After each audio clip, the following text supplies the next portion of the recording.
L'entrepreneuriat, c'est difficile, point. J'ai pas écrit ce livre-là pour décourager les gens, loin de là. J'ai écrit ce livre-là parce qu'il représente la réalité entrepreneuriale.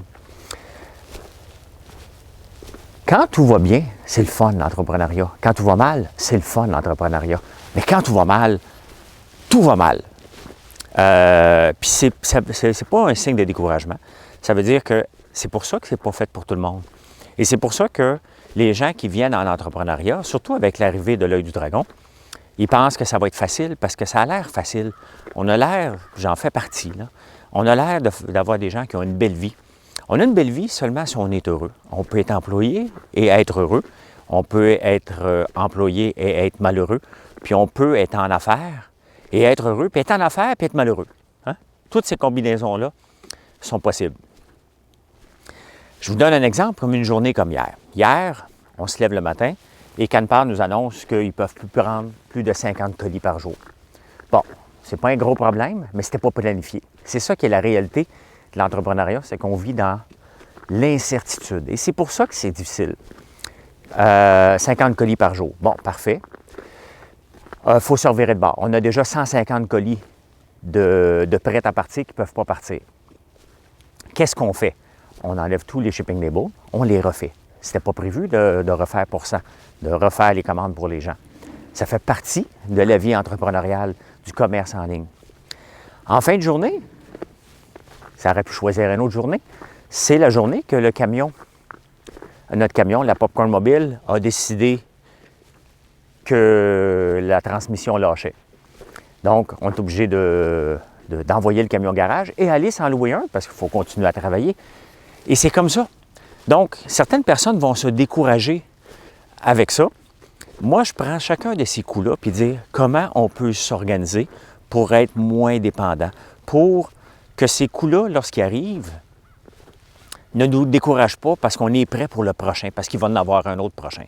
C'est toujours comme ça, l'entrepreneuriat, c'est on a un problème, on trouve une solution, elle dure pendant un bout, et on a un autre problème qui va se présenter. Ce n'est qu'une panoplie de problèmes qui se présentent. Et c'est pour ça que les entrepreneurs, on est différents des employés qui ne veulent pas le problème. Parce que les employés, ce qu'ils veulent, dans 75% du temps, c'est se présenter au travail et n'avoir pas de problème, de faire leur 8 à 4, 9 à 5. Et ils veulent rentrer à la maison puis avoir l'esprit tranquille. Ils ont peut-être été déjà entrepreneurs un jour, puis ils se disent, c'est pas pour moi cette affaire-là. Okay?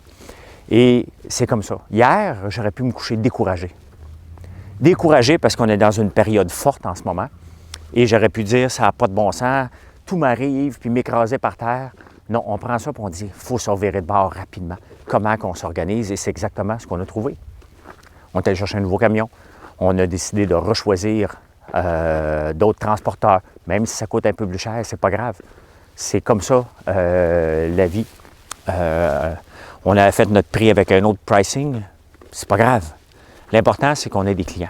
C'est ça qui est l'important dans l'entrepreneuriat, c'est qu'on ait des clients. Des clients heureux qui comprennent à l'occasion qu'il peut avoir des petits soucis, mais qu'eux ne seront pas impactés. Et c'est ça, notre rôle d'entrepreneur, c'est de satisfaire nos clients coûte que coûte. Et ça n'a pas de prix. Mais c'est pour ça que l'entrepreneuriat, c'est difficile.